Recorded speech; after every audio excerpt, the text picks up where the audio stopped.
Hello, can you hear me?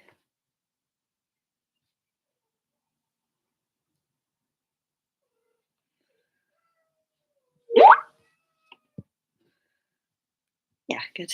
Yeah, I'm glad you can hear me. Yeah, we're just waiting for more students to join the live class, and then I'll begin. We've got like 2 minutes till it starts, so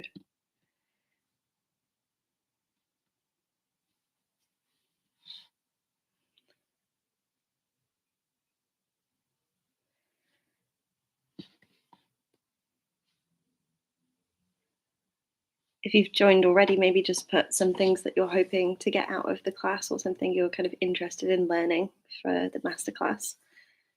As we go through, when you have questions, I'll just answer them as much as I can, and then we'll work a little bit on different skills that we need for English language. So yeah, we'll wait another couple of minutes, wait for everyone to join. Everyone's starting to join now, which is nice.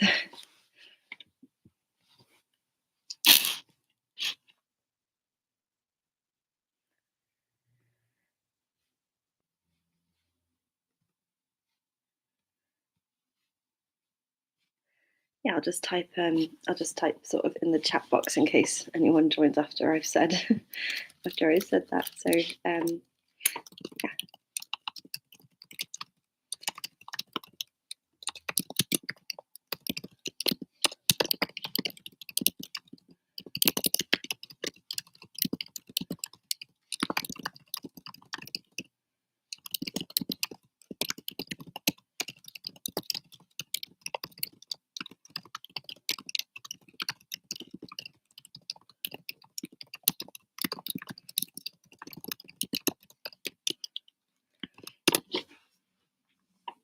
Yeah, good. So just another few seconds and then we'll begin.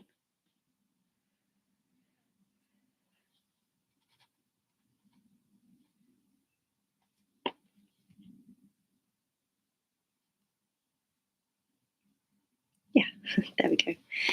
Yeah, so welcome to this masterclass on English language writing. We've been running these masterclasses since January, I think was the first one we did, and they've actually been really helpful and useful for students to just get a bit more of a direct connection to the Scrbbly platform and what we do. So Scrbbly is like an English language and literature online learning platform, and we have lots of courses on there that are available if they're useful for you. And I also teach as well, and so yeah, the live masterclasses is like a mixture of what we do on Scrbbly and then my own personal tutoring, teaching, that kind of thing. So yeah, the exams are fast approaching.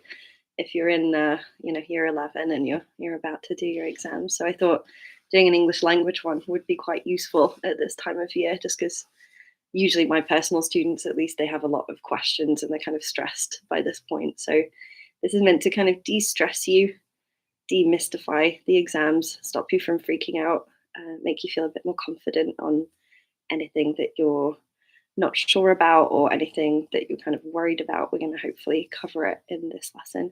It'll probably be about an hour. You're welcome to drop in and out as suits you. Some of them have gone up to an hour and a half when we've had loads of questions and things. So yeah, somewhere between hour and a half is usually how long they run.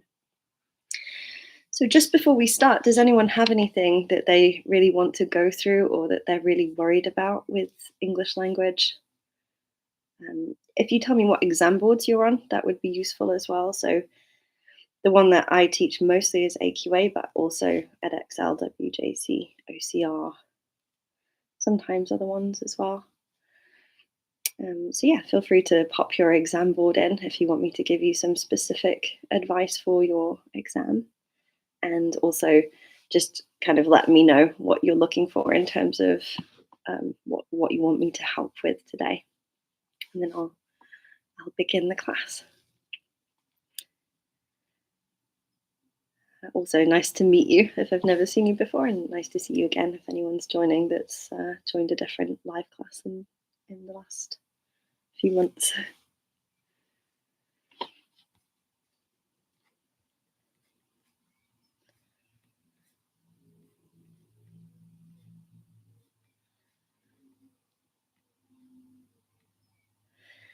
Yeah, so I'll begin with everything, and I'll start talking while you're writing your comments if you have any comments. So yeah, so the English language exams, no matter what exam board you're on, even if you're in Scotland, for example, or Wales, they're always structured in two ways. So the first thing you want to know about your English language is it's split between academic skills and creative skills.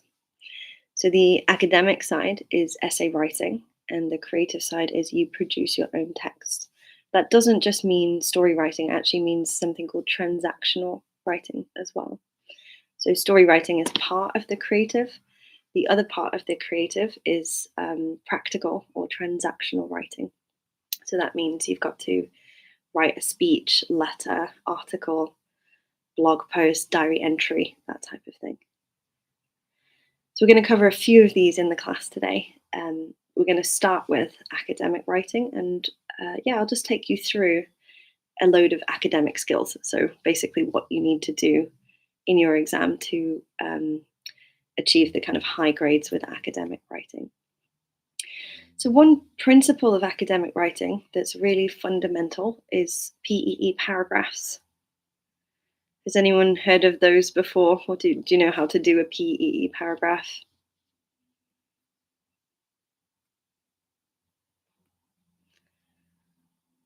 If you don't know, I'll help you in a second. But yeah, I recommend if you're kind of overwhelmed or stuck with academic writing, you don't really know how to do the essay type stuff, the first thing to do is make sure you're really good at your PEE paragraphs. And the basic point evidence explanation structure is good if you're aiming for like a middle grade, but if you're aiming for the really high grades, you have to kind of push beyond that basic PEE structure.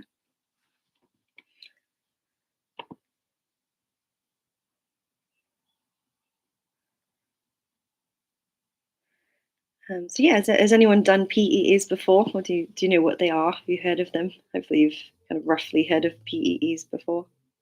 If not, this will definitely be useful for you though. You done them? Good. Yeah. What does it mean? Can anyone explain, like, what is a point? What is evidence? What is explanation? Because that makes it, it's easy to say point, evidence, explanation, but sometimes I actually find people get jumbled a bit and they put the evidence first, or they kind of ignore the point, or the point is kind of not really clear sometimes.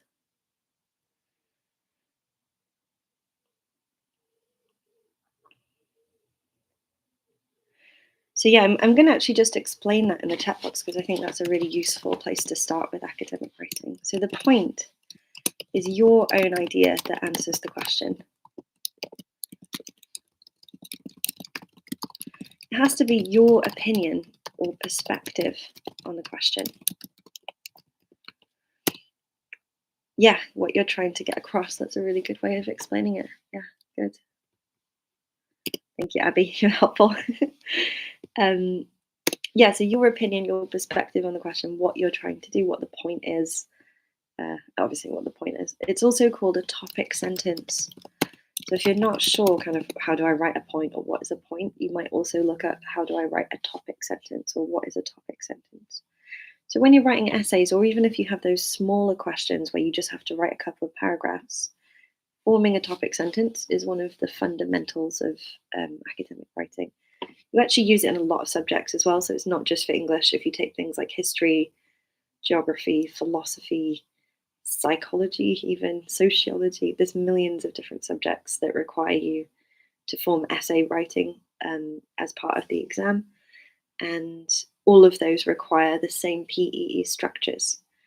So yeah, learning how to do a point, it can be really hard at first. People do actually struggle with how do I make a point, but yeah, you basically write what you're trying to get across, your idea that answers the question, your opinion on the question, your perspective. It's really important that the point is not too complex, actually. It's not trying to answer everything on the question because every paragraph has its own topic. So when you do a PE paragraph, it needs to just answer one aspect of the question, not everything. because the idea is that you write a few different points and a few different paragraphs, and by the end of all of those paragraphs, you might have covered quite a lot on the question, but in the first one, you're not going to say everything there. So it's, yeah, one aspect of the question. Depending on your question, your point might look quite different as well. So it's useful to look at loads of example answers for your exam board. If you look at example answers that are high level and you see how other students make the points, then you can start to copy that type of structuring for your own questions as well. So yeah, I always encourage people to read lots and lots of example answers just to do something called scaffolding. So scaffolding is when you look at something that's a good level and then you try and make your writing like that level. So yeah, read lots of example answers to kind of help you with that. It doesn't stick in your head. Yeah, it is hard to do that. Yeah, when you read examples and you get to a point where they don't stick. That's a good point actually. So yeah, I would suggest if you struggle, start with just the basic point, evidence, explanation, and just train yourself to do 3 sentences that are your topic sentence, your evidence, and your explanation. So I'll go into those in a minute, what those are. And then once you can do that basic 3-sentence point, evidence, explanation, then you can start to expand and make it more complex. But yeah, if you're struggling with, like, the higher levels and you think, oh, I can't really get it all stuck in my head, just simplify it for a minute, make sure you can do the basics, and then build from there. So yeah, we'll have a look at that today as well. Hopefully I'll help you get that stuck in your head. So yeah, evidence. What is evidence? How does it work, or how do you find evidence for your point?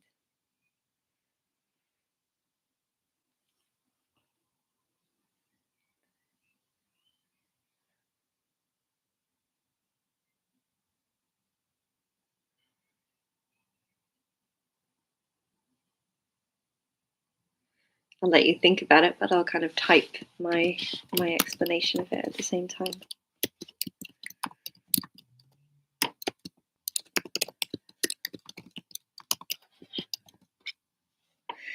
Yeah, is it not just a quote or something that you use to prove the point? Yeah, it's a quotation from the text. It's sometimes what we call a reference. So very occasionally, you can't actually you can't like quote directly with the kind of sorry, my voice is completely going. It does this in the morning, so it just refuses to talk. Yeah, you can't always quote from the text, but you can pretty much most of the time quote from the text. So if you can do a quote as your evidence, I really recommend doing that because quotes are much better. Examiners like them more. They're more precise and specific. If you can't quote because the type of question you're given doesn't really allow you to quote, you could reference. Yeah, so a reference, for example, in poetry, you can't quote like the whole poem, but you might say it's a sonnet form or it uses 3-line stanzas. You don't want to quote the whole poem to show that because it's too long.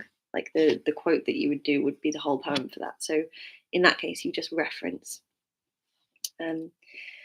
Sometimes if you're doing structural analysis in English language, you might need a reference because you can't quote the whole thing. So if you want to talk about, long, complex sentences, if you actually quoted the full, long, complex sentence, then it might just be too long. Like it might take up half your paragraph to do that, and you would be writing for ages. So there's no point really to do that. Instead, what you want to do is just say, in line 14, the writer uses a long, complex sentence to do something, and then that would count as your evidence. So I would say 95% of the time you're going to use a quote for your evidence. Very occasionally there's situations where you can't do that and then you would use a reference. Overall, references are considered not so good as quotes because quotes are really precise and specific. So yeah, so you want to make sure that you can quote basically as much as possible. If you even said the writer uses a short sentence, you could probably quote that because it wouldn't be very long. So References are only for when it's hard to quote, if that makes sense.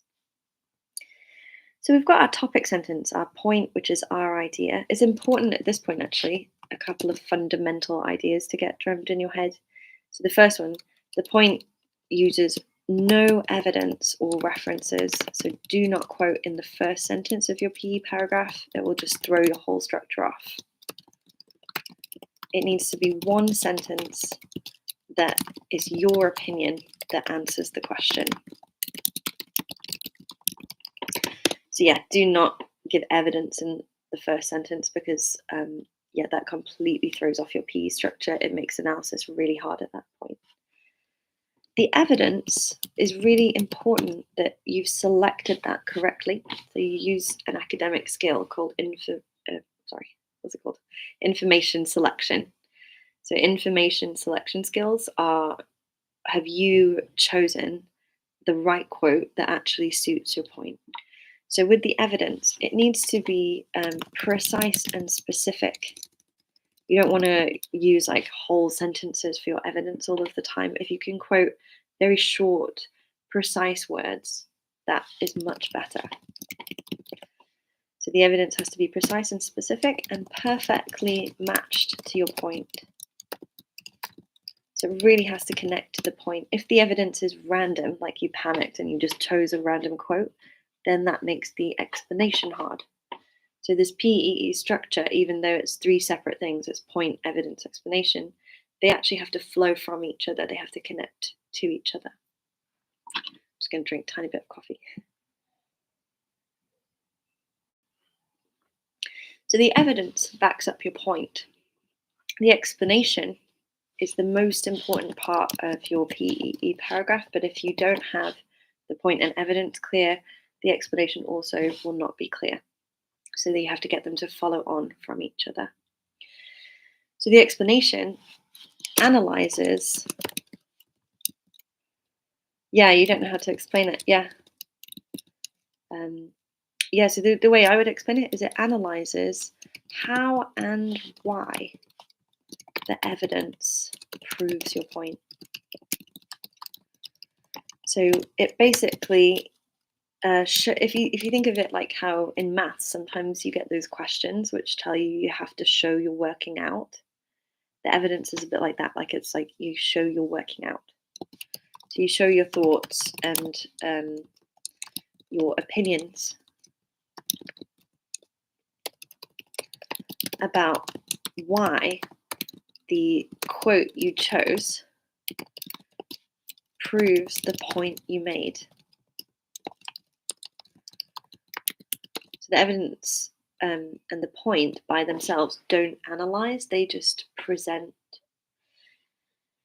Yeah, waffle. Waffle is, that is another common thing. So waffle is only when you're starting to say things that repeat themselves too much, or if you don't really know, like you don't have any like strong thoughts. So if you start with like a strong point, sorry, I don't know what's going on with me today. I'm like croaky, sneezing. Start with a strong point.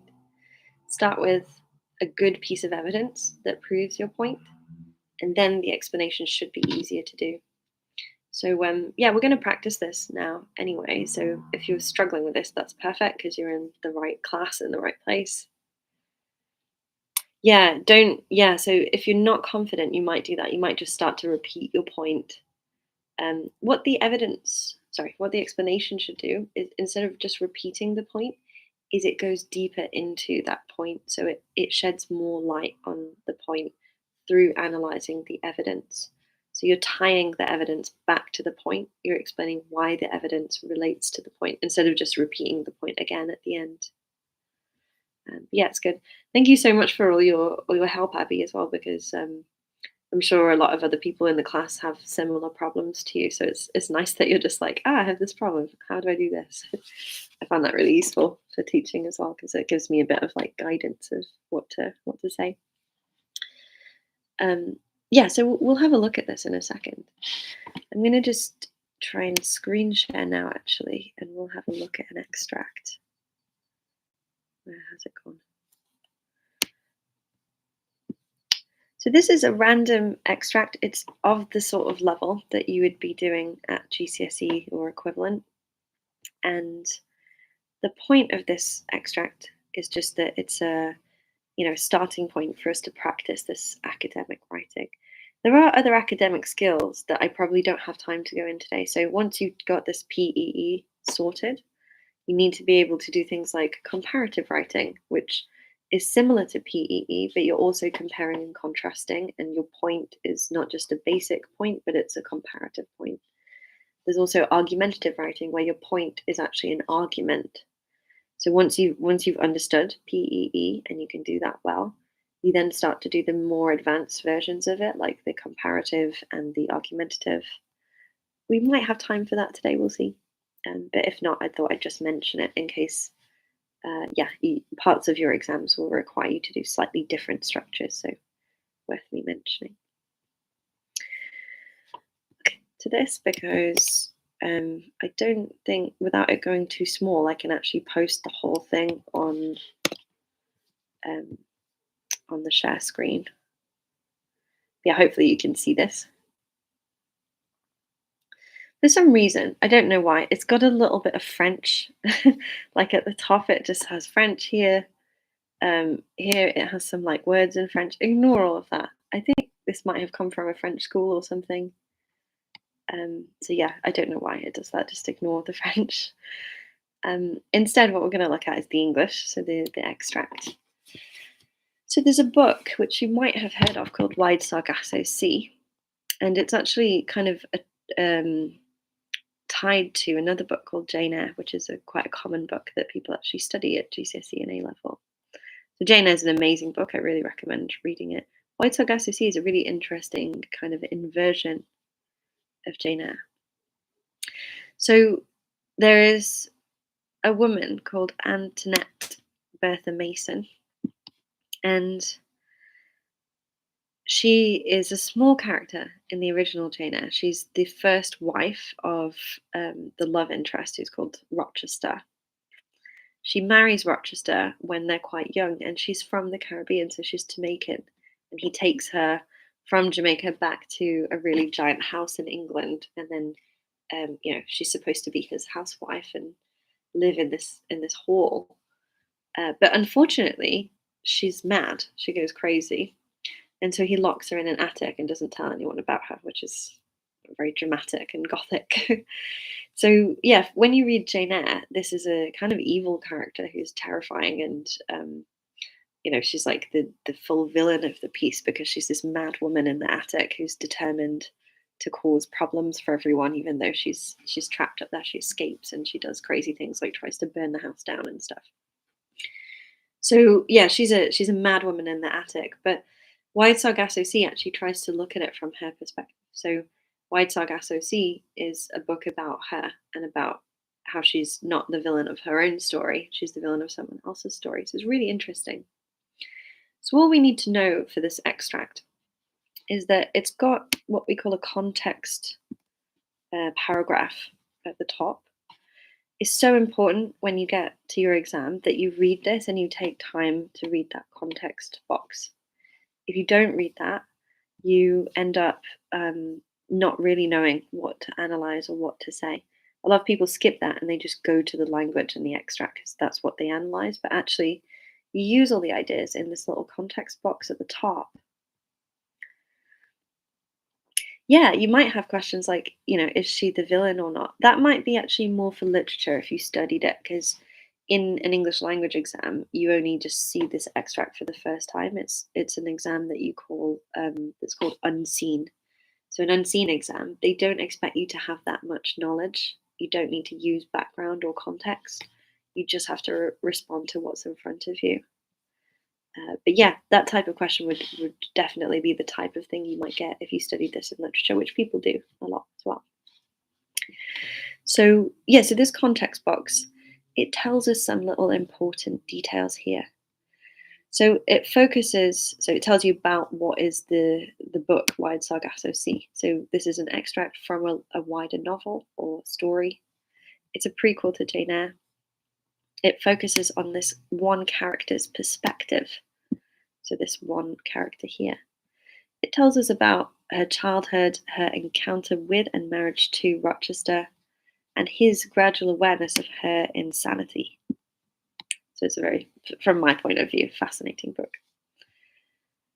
It's set in England, so part 3, which is where the extract is from, we can see here is an extract from part 3.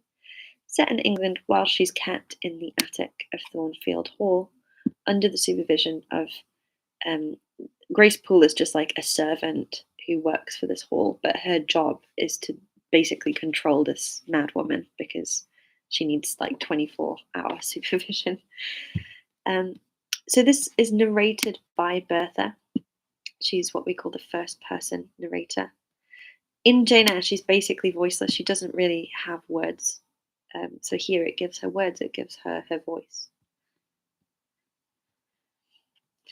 So we've got some important context before we read the extract here. So the first thing is that the woman is mad, or other people think she's mad.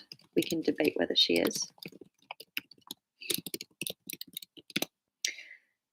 She's trapped in an attic, which obviously would drive most people mad. So there's a bit of a debate about how mad is she, or is it just her circumstances that made her that way. The text that we're about to read is first person.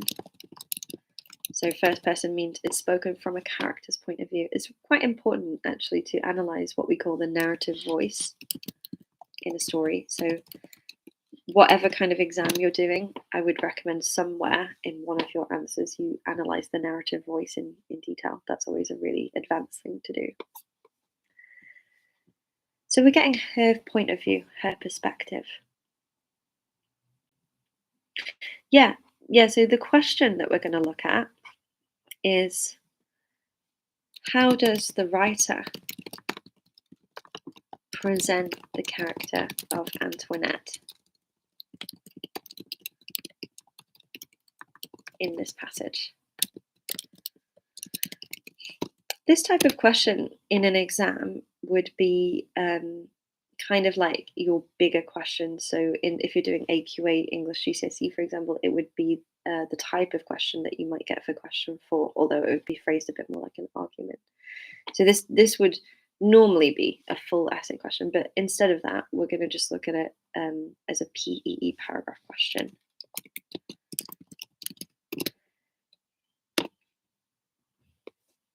So I'm going to break down the steps that we use to make this PEE paragraph. What I want you to do is just write a PEE paragraph on this question. If you're feeling confident, you can show me, but if you're not confident, that's fine. I'm going to write my own as well, so you can compare to mine. So all we're looking for is, how is the writer demonstrating this character to us? I'm going to break it into steps. So step 1 is read the extract, find quotes that show the character.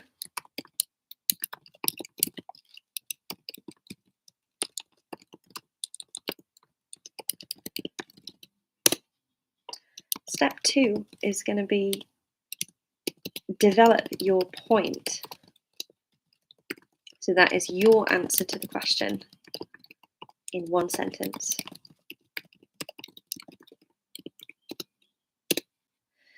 And then step 3 is use that point to write a PEE paragraph.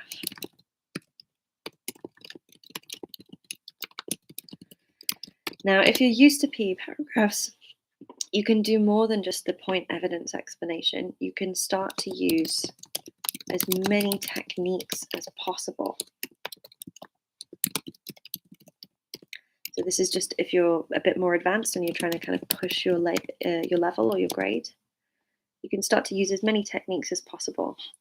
You can do things like zoom in to your evidence. So if you've got a long piece of evidence, then you can zoom in and start analysing like a few short quotes from there as well.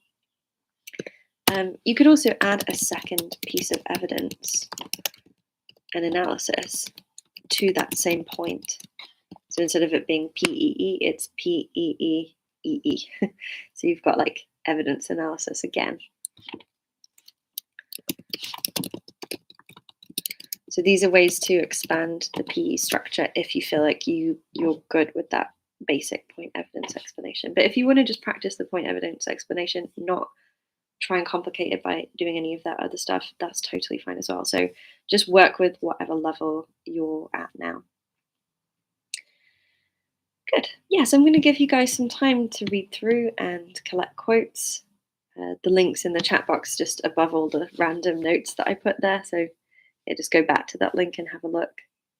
And yeah, I'm going to do the same. And once I've done that, and once you guys have done that, we can compare our answers.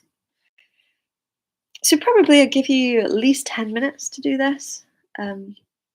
While I'm working, feel free to just ask any questions that you have in the chat box. So if you're struggling or you have any questions, you're not sure about something, feel free to ask. Yeah, and I'll just be working on my own PE paragraph as well. So yeah, we'll start now.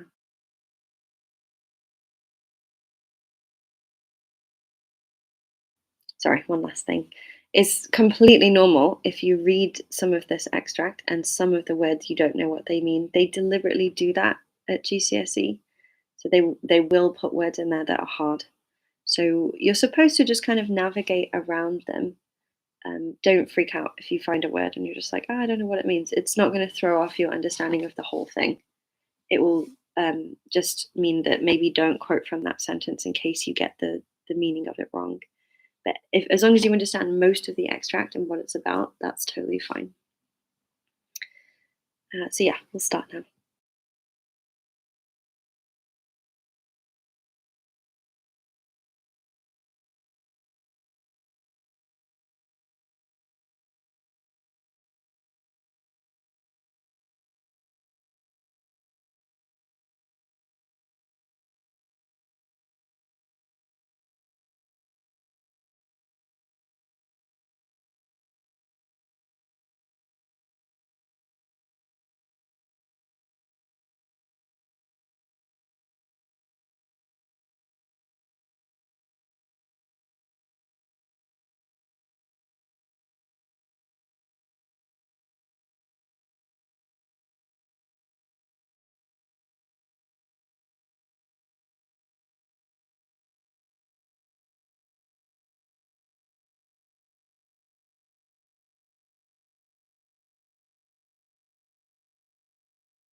Yeah, not knowing where to start is really common, actually. Where I'm starting is I'm just reading through and I'm finding quotes that I think show her personality or show how we're supposed to think about her. So you might have noticed while I was reading, I just highlighted a few things there. I'm just copying them onto a document.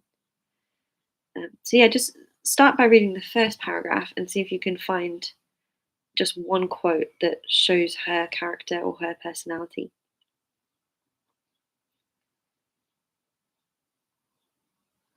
And then if you found one from the first paragraph, try and find one in the second paragraph and just go through like that. By the end, if you're just doing a basic PE, you only need actually one quote. But if you're trying to do a slightly more advanced PEE, you might need 2 or 3 quotes. But that's still not that much evidence. You need just 2 to 3 quotes from the extract.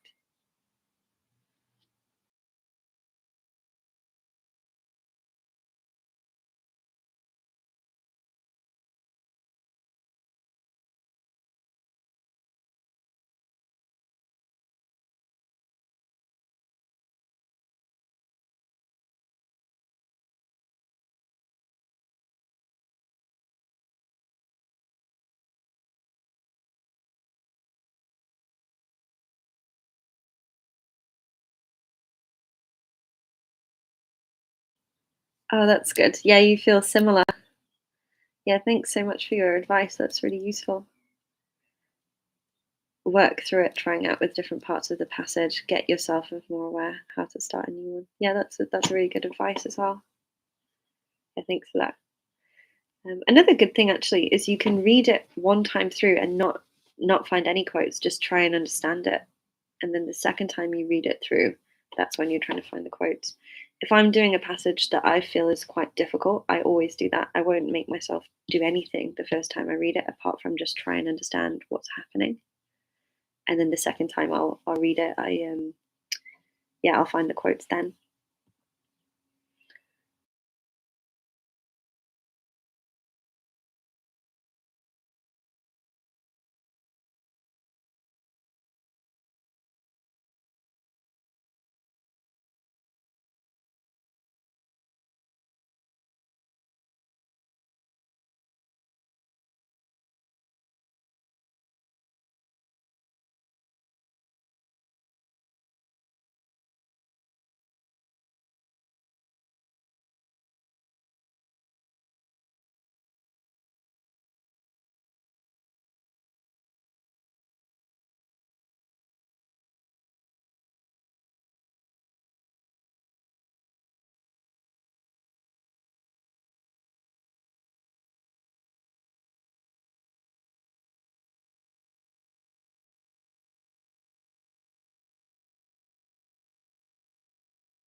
Yeah, that's a good thing as well. So when you look over the question, your mind doesn't read over it properly, and you get stuck at a point. Yeah, that's a common thing.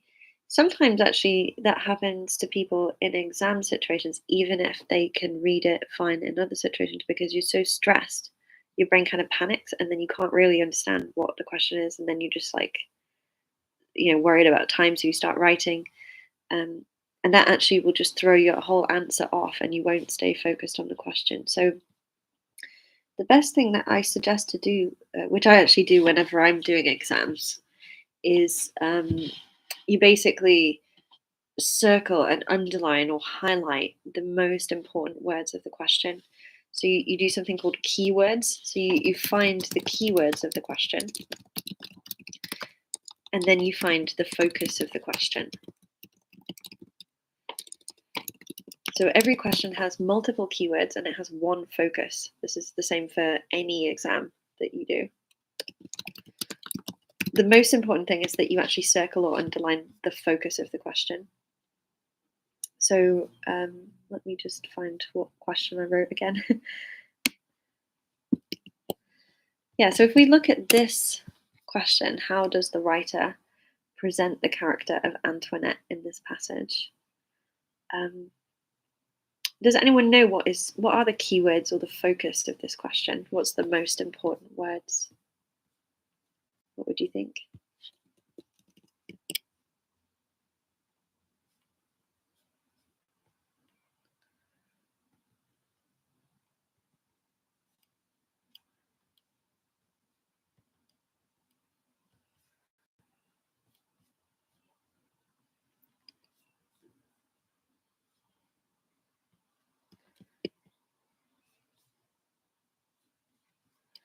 Yeah, if you're not sure, I would say that the keywords are the writer, present,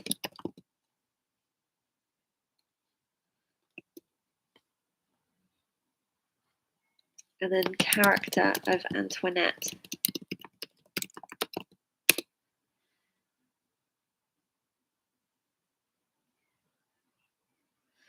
Yeah, that's okay. Some other people are struggling as well, Abby. So yeah, it's good to go through the whole process of this and figure out which points does your brain just stop working, or which points are you kind of stuck on, and then figure out how to kind of get over those hurdles. So yeah, maybe let's go back to the question then. So how does the writer present the character of Antoinette in this passage? So the writer and present are keywords. They're really important. So what that means is we want to think about the writer's message or meaning behind the story, and then how they present that character. The focus is the character of Antoinette, so the main character who's the narrator in the story.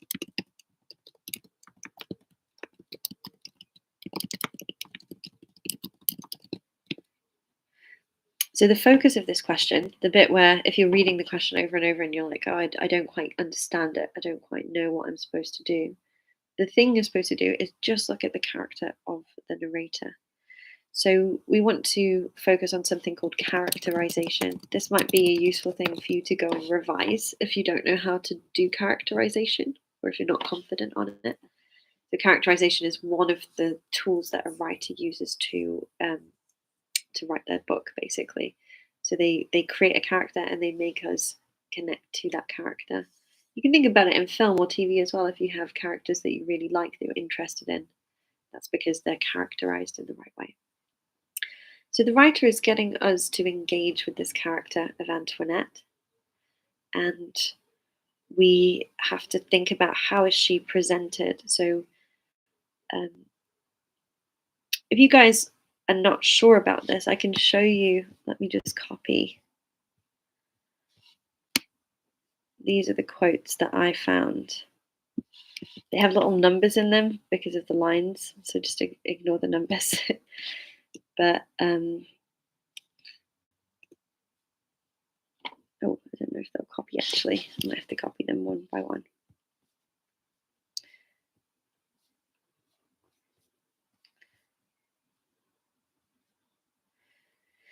I'll just read you the first paragraph and I'll kind of show you what I got there. So, in this room, I wake early and lie shivering, for it's very cold. So, the first thing I quoted was this one: I wake early and lie shivering because it's very cold. What would we say that shows about the character? Do you guys have any ideas on that? Or as a reader, how do you react to that character?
For me personally, I think I would focus on the word shivering, which is an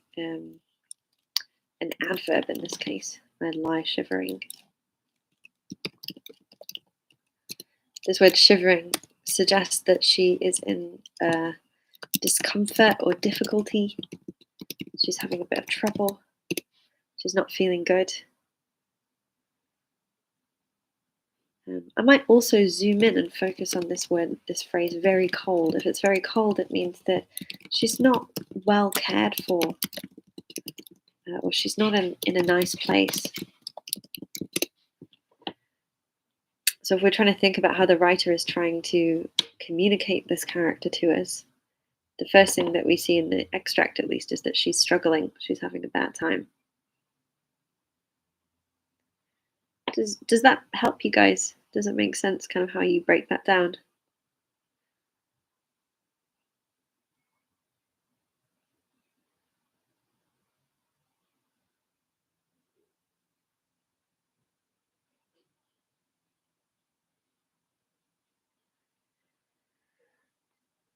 Yeah, good. Yeah, so it might actually show that she's nervous or afraid as well. Good. Yeah, so that's a more advanced point than the one I came up with, because it shows her inner kind of psychology, her feelings and thoughts, and how that is reflected in her environment.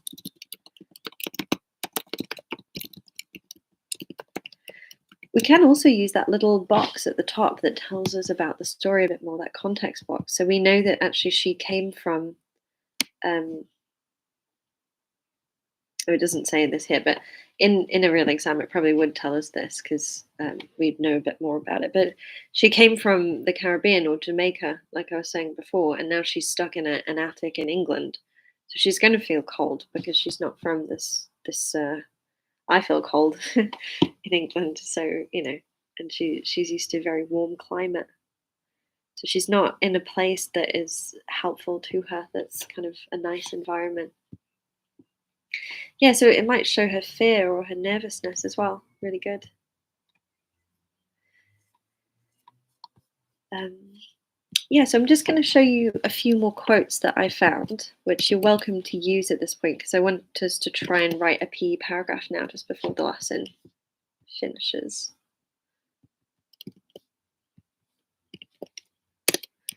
You're welcome to just pick 1 to 3 of these quotes and try and write your own PE paragraph. So the most important thing is your topic sentence just needs to be one sentence about how we connect to that character, or how the writer wants to present that character to us as readers.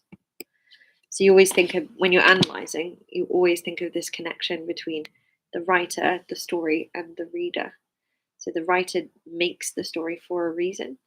We read the story and we interpret from it, and we get kind of messages and meaning out of it.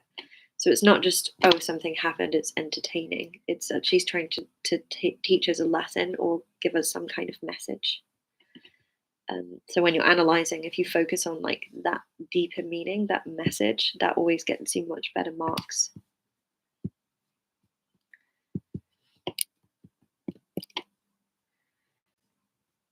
This one about looking glass. Looking glass is just an old word for a mirror.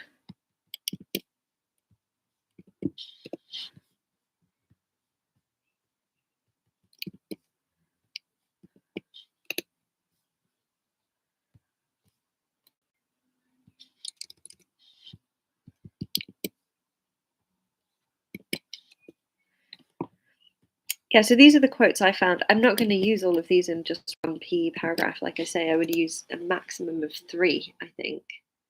So between 1 to 3 quotes is all you need. But I always try and find all the possible quotes I can.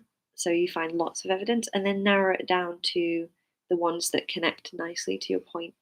If you just find one piece of evidence and you have one point, they might not connect as well. So it's good to kind of over find evidence, like too much evidence, and then narrow it down.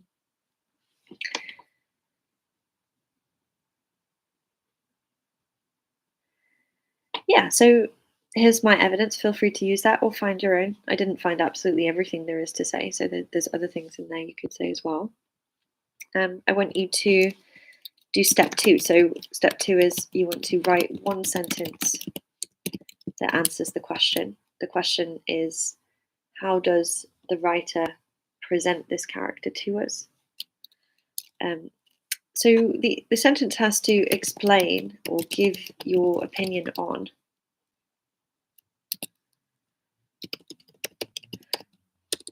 what the writer wants us to think or feel about this character.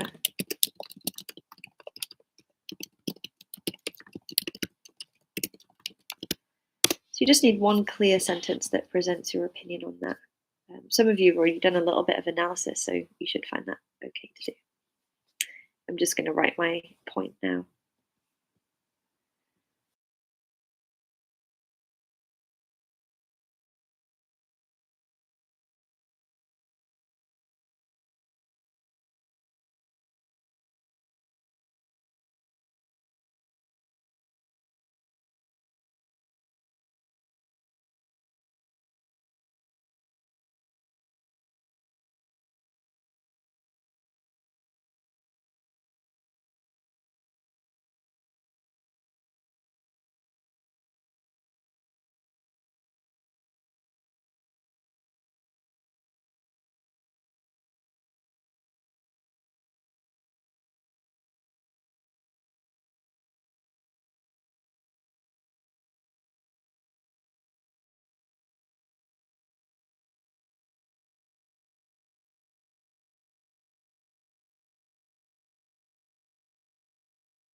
Yeah, so hopefully you guys have got a point. So you've got your sentence that explains your opinion on what the writer wants us to think or feel about Antoinette. Like I was saying at the beginning, the point doesn't need to be everything. I actually have like a few different ideas about how we're supposed to think about her. But with your point for your paragraph, because you're only writing one paragraph, you just explore one thing, one idea. So don't complicate the point or make it too much. Like, you just have one simple idea, and then that makes your paragraph. So it sets the topic for that paragraph.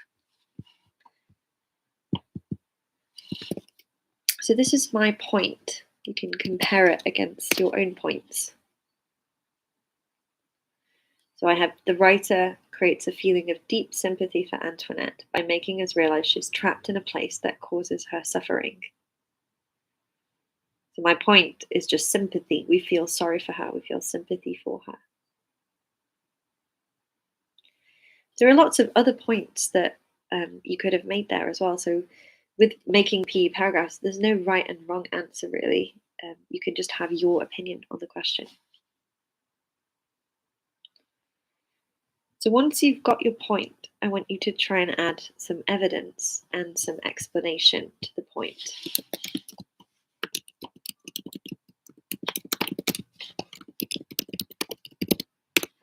I'm going to write some other points that you could have used as well, so that you can see kind of a range of different points that you can make for this question.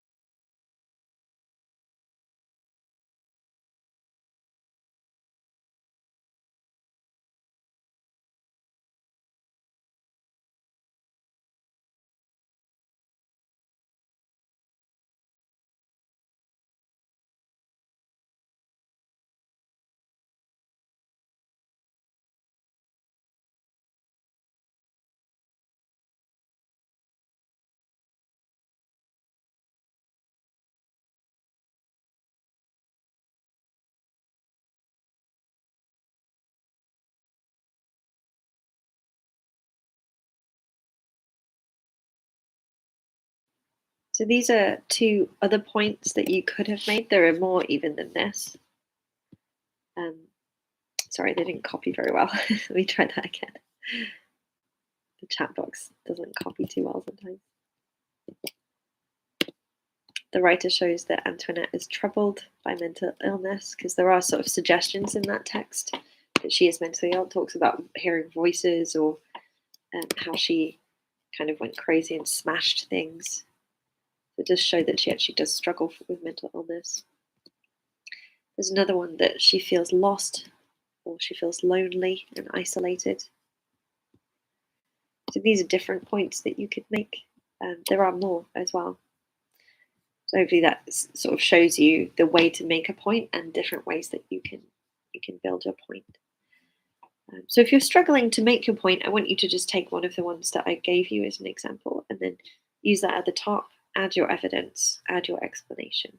The evidence you choose is going to be different depending on which point you chose as well. So if I'm using my point about we feel sorry for her, the quotes I use are going to be different from if I was using the point about mental illness or the point about feeling lonely. So the evidence always has to match your point. So yeah, I'll give you guys a couple of minutes to do your evidence and analysis, and then I'll show you the one that I did.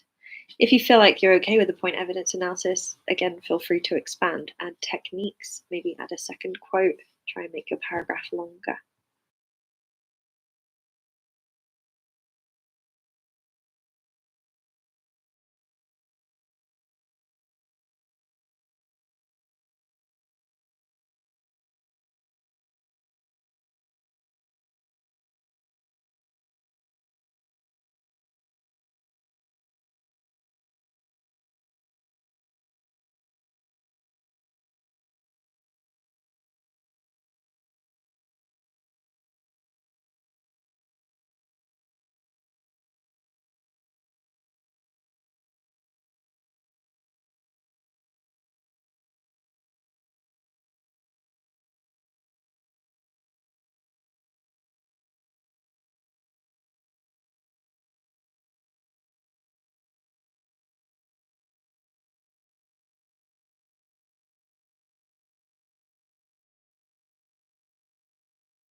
Okay, hopefully you guys got something there. If you didn't, don't worry, because I'm going to show you my winning, like while I was silent. And let me make it. Yeah, so I took this point. The writer creates a feeling of deep sympathy for Antoinette, making us realize she's trapped in a place that causes her suffering. And then I did a basic PEE. So that's just my point, evidence, explanation. The point is there. The quote is here. It's a slight. It's quite important actually to sort of say that you can't just put the quote at the beginning of the sentence. You have to just do something called introduce the quote. So here I just have a couple of words that make it flow grammatically. And then I put my explanation. So the explanation, if you struggle with that, you just kind of think about explaining how or why does the evidence prove the point. So why does this quote, "I wake early and lie shivering," prove the point that we feel sorry for her? We have sympathy. So I'm just explaining more why that evidence relates to that point.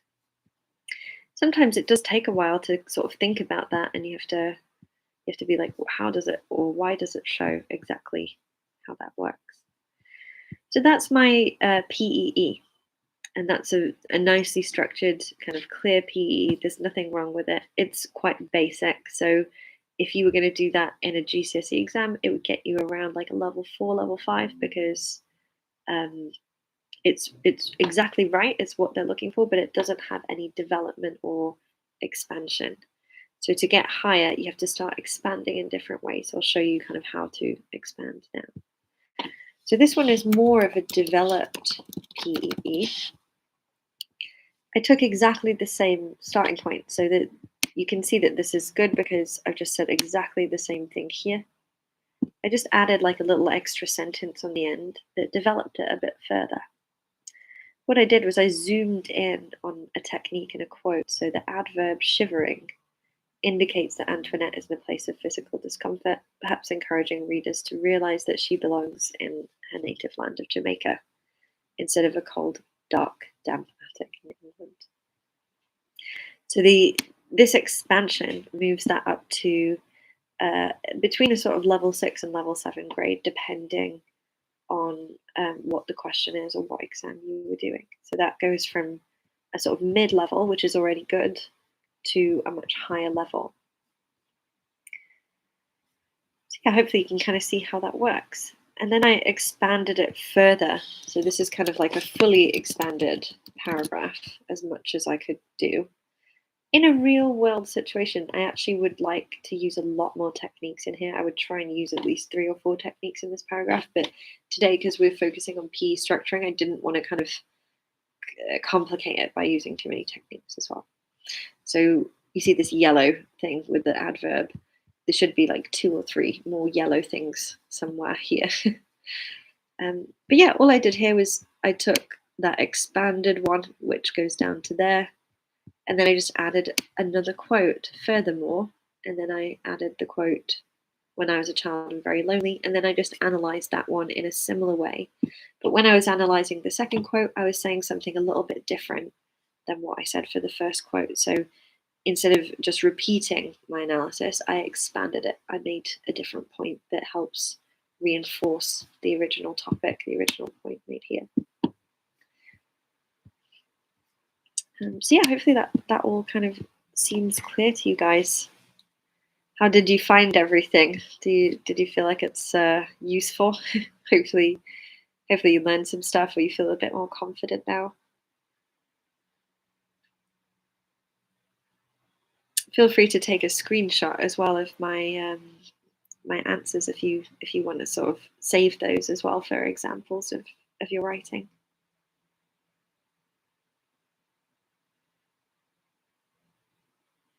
So yeah, just let me know if you've got any kind of final questions and we can wrap up for today. But yeah, hopefully you found that helpful and feeling a little bit less less worried about PE structures. If you're struggling, feel free to take all of our Scrbbly courses because they go a lot more in detail into this than I can within an hour. So we have a basic essay writing masterclass, basic essay writing course. That one's totally free to take, so I recommend it, at least take that one because it doesn't cost you. It goes through all of the different academic skills. It has more example paragraphs and things as well. So yeah, go take the basic essay writing one if you feel that's helpful. And we have a full AQA English Language paper 1 and 2 with tons of example answers, breakdowns of how you do each question, lots of techniques and different advice and student example essays and that kind of thing. Lots of practice questions and tasks as well. So the that one I think is currently at a 30% discount for anyone that watched the masterclass. So there's a link kind of in the comments below if you're interested in that one. That's like AQA Language Paper 1 and 2. Oh, good. I'm so glad that it made you feel more confident and you're more feeling more like you can do it. For you especially, actually, I would just suggest definitely do that keywords and that focus thing on the question. Where you circle all of the important words on the question, just so that as you're writing, just look back at the question and make sure that you're still answering it and you're not just going off topic somewhere. I used to have to do that in exams as well because I would be so panicked I'd kind of not read things unless I like circled them and forced myself to like actually read what was in front of me. Managing panic is super important for exams. Don't allow yourself to get too stressed and panicked because what you can do when you're not panicked is probably totally fine. And then if you stress, you'll forget things or you'll do something random because you're just under too much pressure. So yeah, just keep practicing and making sure that you're so familiar with the exam that you're not stressed by the time you get there. You know what to expect, you know how to do each question, you're really, really thoroughly prepared. So yeah, hopefully it's been really useful for you guys, and yeah, thank you so much for joining. And yeah, do take the Scrbbly courses, and you're welcome to send us emails as well if you ever have any questions or need any help with anything. Our email is this one, admin@scrbbly.com.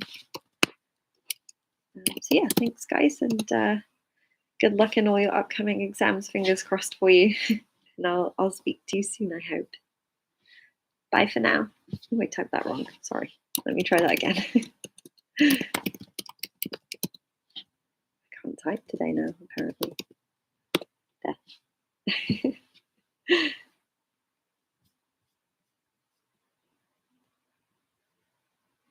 Bye.